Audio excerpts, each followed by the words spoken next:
No universo complexo de Hollywood, onde a fama e a espiritualidade frequentemente se entrelaçam de maneiras inesperadas, poucos nomes geram tanto debate quanto Mel Gibson.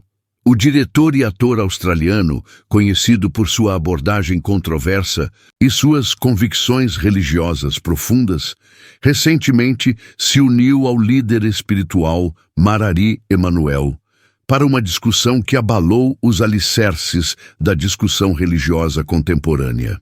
Juntos, eles exploraram o que consideram uma crise sem precedentes no coração da Igreja Católica: a corrupção institucional do Vaticano.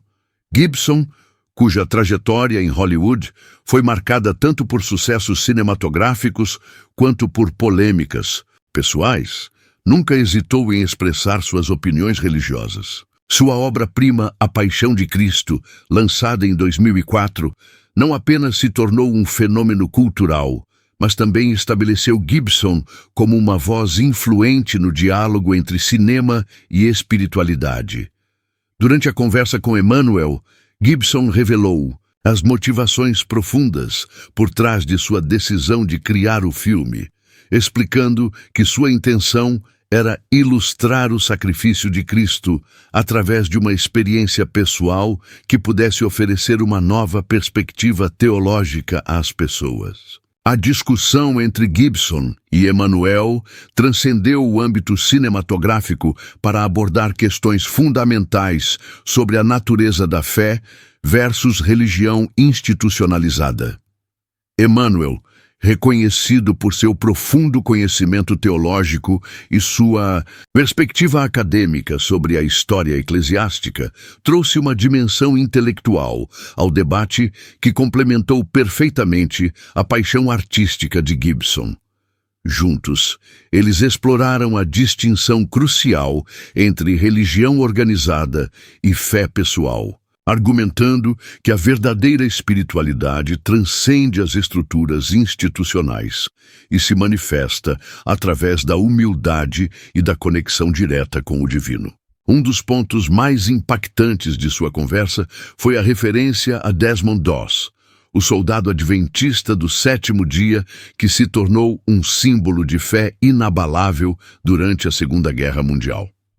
Gibson, que posteriormente dirigiu o filme Hacksaw Ridge sobre a vida de Doss, usou essa figura histórica para ilustrar como a verdadeira fé pode se manifestar independentemente de denominações religiosas específicas. Doss, que serviu como médico de combate sem portar armas, demonstrou uma coragem extraordinária que Gibson atribui não apenas à convicção pessoal, mas a uma conexão genuína com um poder superior.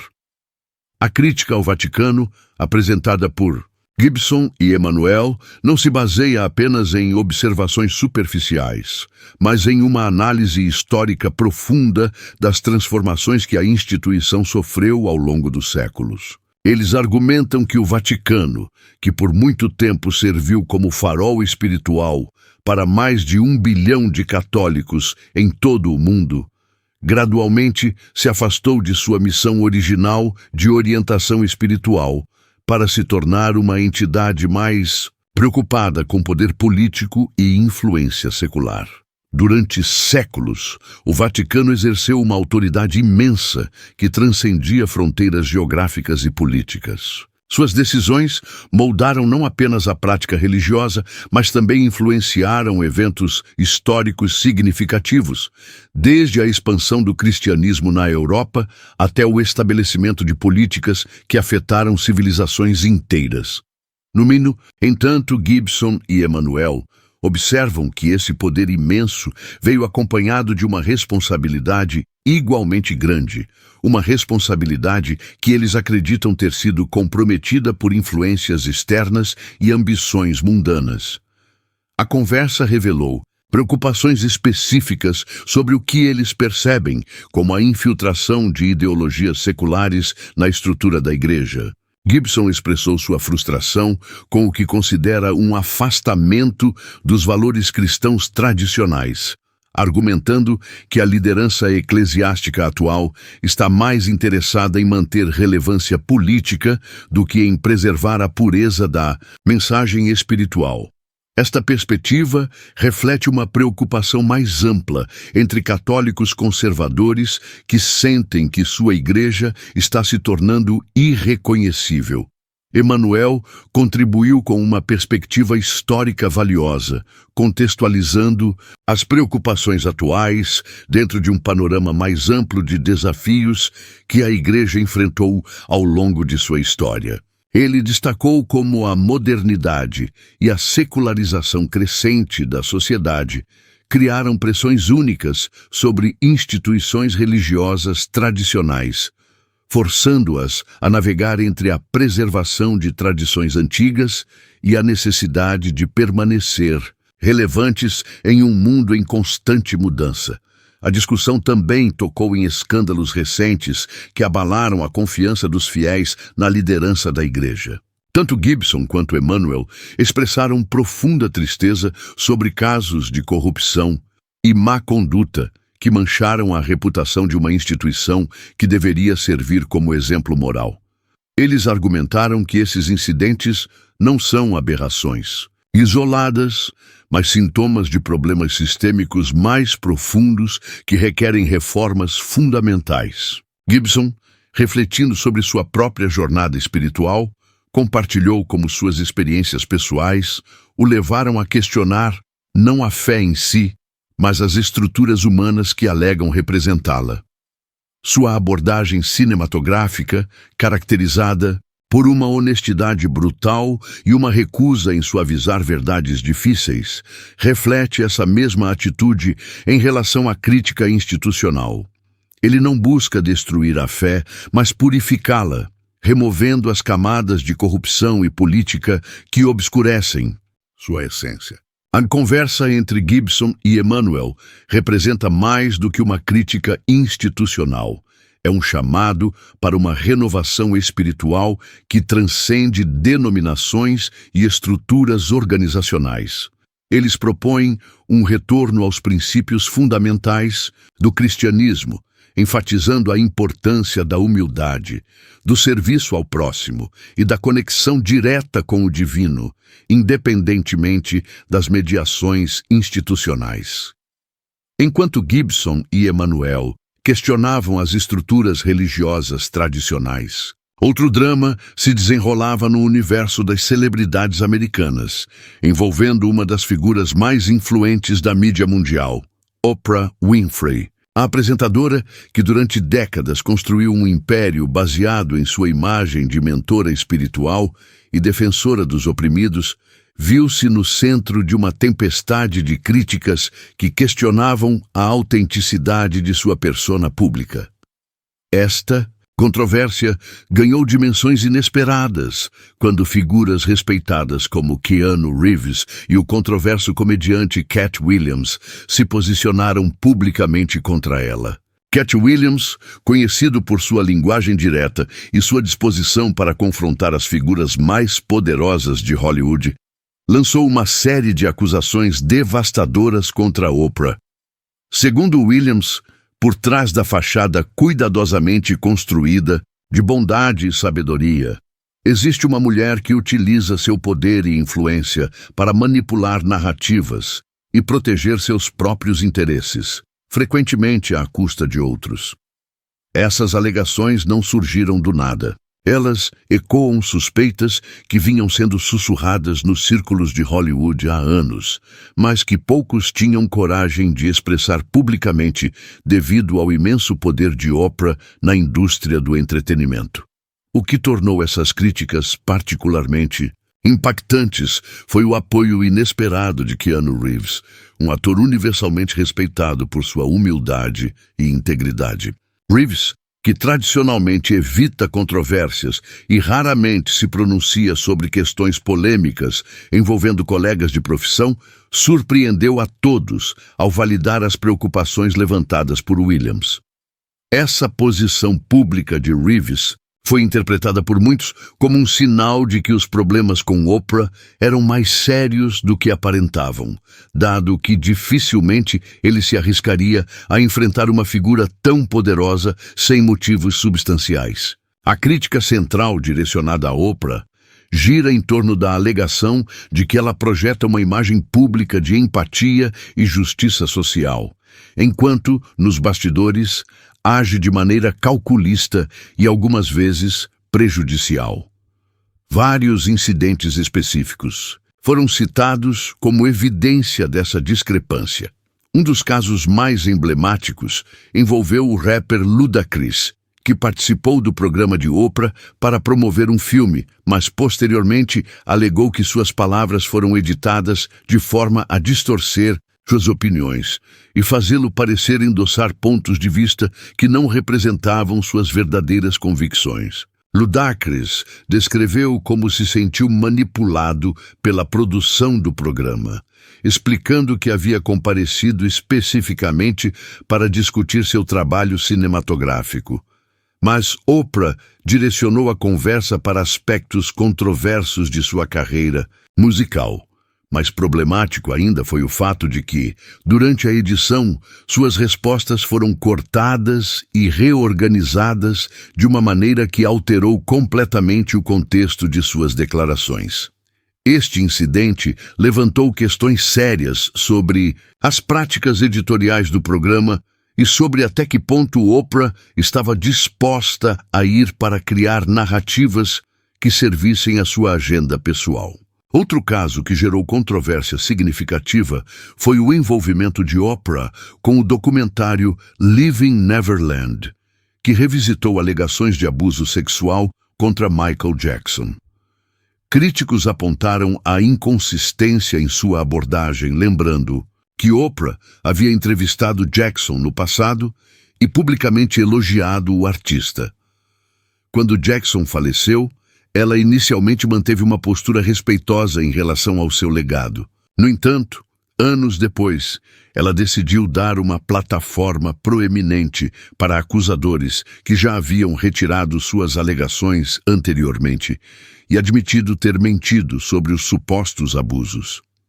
Esta mudança de posição levantou questões sobre as verdadeiras motivações de Oprah. Rose McGowan, ativista e atriz que se tornou uma voz proeminente no movimento Me Too, foi particularmente crítica, acusando Oprah de ser seletiva em seu ativismo e de apoiar uma estrutura de poder doentia, quando isso servia aos seus interesses pessoais.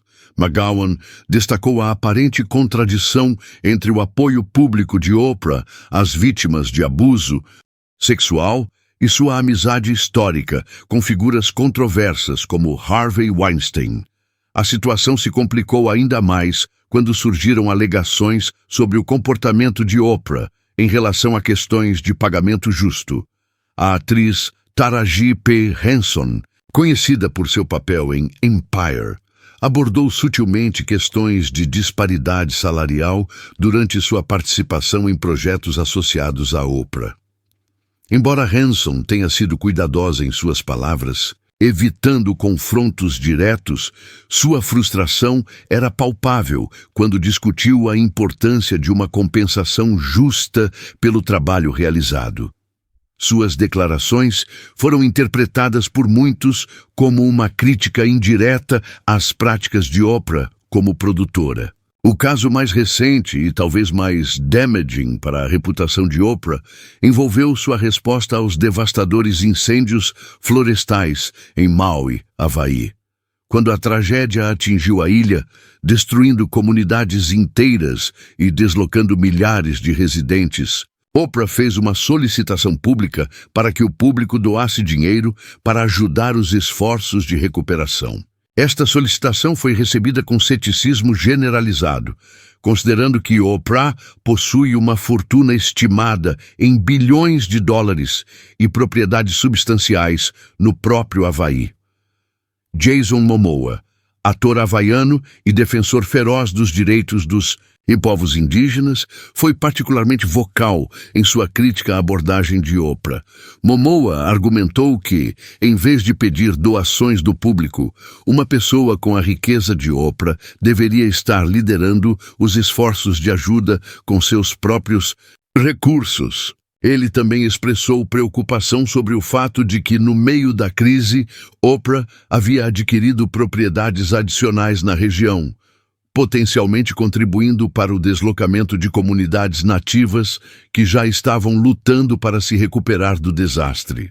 Essas críticas acumuladas pintam um quadro complexo de uma figura pública que, segundo seus detratores, cultiva cuidadosamente uma imagem de sabedoria e compaixão enquanto opera de maneiras que frequentemente contradizem esses valores. A questão central não é necessariamente se Oprah é fundamentalmente má, mas sim se o poder imenso que ela acumulou a corrompeu de maneiras que ela própria pode não reconhecer completamente. Em meio às turbulências que sacudem as estruturas estabelecidas de Hollywood e da mídia, emerge uma figura que representa a antítese desses dramas: Caitlin Clark. Aos 22 anos, esta jovem atleta de Des Moines, Iowa, não apenas redefiniu o que significa ser uma estrela do basquete universitário, mas também estabeleceu novos padrões para o que uma atleta pode alcançar tanto dentro quanto fora das quadras. Sua trajetória meteórica de uma adolescente praticando arremessos em quadras locais, até se tornar a primeira escolha no draft da WNBA, ilustra uma narrativa de dedicação, talento excepcional e autenticidade que contrasta dramaticamente com as controvérsias que dominam outros setores do entretenimento americano. A história de Caitlin Clark começa nas ruas tranquilas de Des Moines, onde ela passou incontáveis horas aperfeiçoando suas habilidades não apenas no basquete, mas também no golfe. Esta diversificação atlética precoce revelou-se fundamental para o desenvolvimento de sua versatilidade e mentalidade competitiva. Seu pai, reconhecendo o potencial atlético da filha, a presenteou com seu primeiro conjunto de tacos de golfe quando ela ainda estava no ensino fundamental. Todos cor-de-rosa, uma lembrança que ela guarda com carinho até hoje. Essas primeiras experiências no golfe não apenas desenvolveram sua coordenação e precisão, mas também cultivaram uma paciência e disciplina mental que posteriormente se mostraram invaluáveis em sua carreira no basquete. A personalidade de Caitlin, fora das quadras, revela uma jovem surpreendentemente equilibrada, que compreende que a vida transcende o esporte. Apesar de sua natureza intensamente competitiva durante os jogos, ela mantém uma perspectiva lúdica e descontraída em suas interações cotidianas. Suas amigas e companheiras de equipe frequentemente comentam sobre seu senso de humor contagiante e sua habilidade de trazer leveza a situações tensas. Provavelmente diriam que sou super tonta, admite Caitlin quando questionada sobre como os outros a percebem.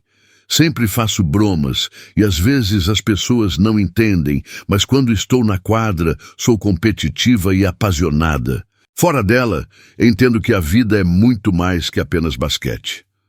Esta filosofia equilibrada se reflete em suas rotinas diárias e hobbies diversos.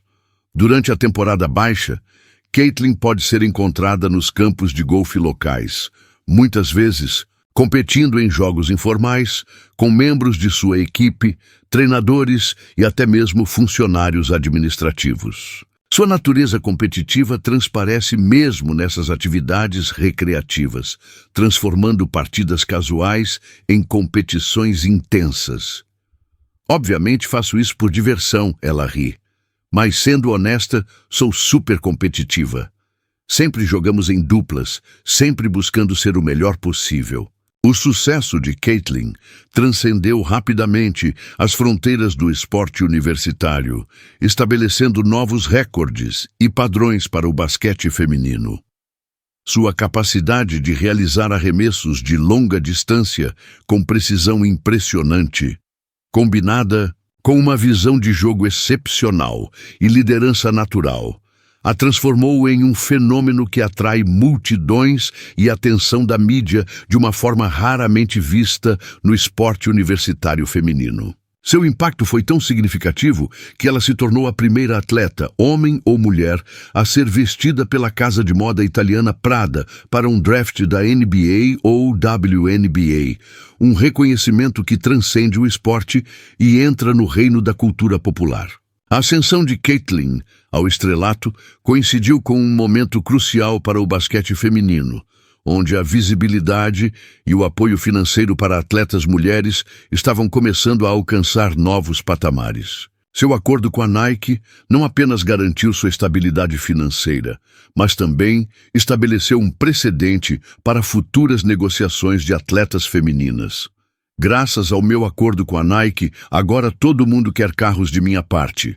Ela brinca, demonstrando como lida com leveza com as pressões financeiras que acompanham o sucesso.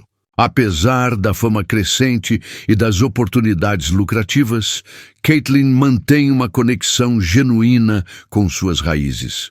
Ela continua voltando regularmente a Des Moines para jogar golfe com sua família, uma tradição que considera fundamental para manter-se centrada. Meu pai e meu irmão mais velho também jogam, e para mim é algo super divertido, explica. Somos pessoas muito competitivas, nos encanta competir, seja no basquete ou no golfe. Isso adiciona um elemento divertido a tudo. Sua rotina diária reflete uma abordagem equilibrada à vida de atleta profissional. Durante a temporada escolar, ela mantinha um cronograma rigoroso, acordando entre 8 e 8h30, dependendo de quando tinha aulas, algumas vezes enfrentando aulas às 8 horas da manhã. Agora, com mais flexibilidade em sua agenda, ela admite que tem aproveitado para descansar mais, às vezes dormindo até 9h ou 9h30, embora se sinta um pouco culpada, como se estivesse desperdiçando o dia. A personalidade multifacetada de Caitlyn se revela em seus gostos diversos e preferências cotidianas. Ela é uma ávida fã de séries televisivas, particularmente dramas adolescentes como Outer Banks e One Tree Hill, este último sendo sua série favorita de todos os tempos porque combina basquete, romance e drama de secundária. Essa preferência por entretenimento que combina esporte com narrativas humanas reflete sua própria compreensão de que o sucesso atlético deve ser complementado por conexões emocionais e experiências de vida ricas. Seus hábitos alimentares e preferências culinárias também revelam uma jovem que, apesar de sua disciplina atlética, mantém uma abordagem descomplicada à vida. Na verdade, não sou muito exigente com a comida, ela admite. Não gosto de cogumelos nem de nada muito sofisticado. Prefiro o básico, mas em geral não sou enjoada e como praticamente qualquer coisa. Após os jogos, sua refeição ideal consiste em frango com massa e um copo grande de leite com chocolate. Uma combinação simples que ilustra sua natureza despretensiosa. A relação de Caitlyn com a música também difere das expectativas convencionais para uma atleta de elite. Contrariamente ao que muitos poderiam supor, ela prefere música tranquila durante seu aquecimento pré-jogo. Isso provavelmente vai surpreender muita gente, mas na verdade prefiro escutar música calma quando me preparo para um jogo. Já estou muito emocionada e focada, então não preciso de mais estímulo. Costumo optar por música country. Não, é super lenta. Não é como se estivesse tentando adormecer, mas também não me anima mais do que já estou.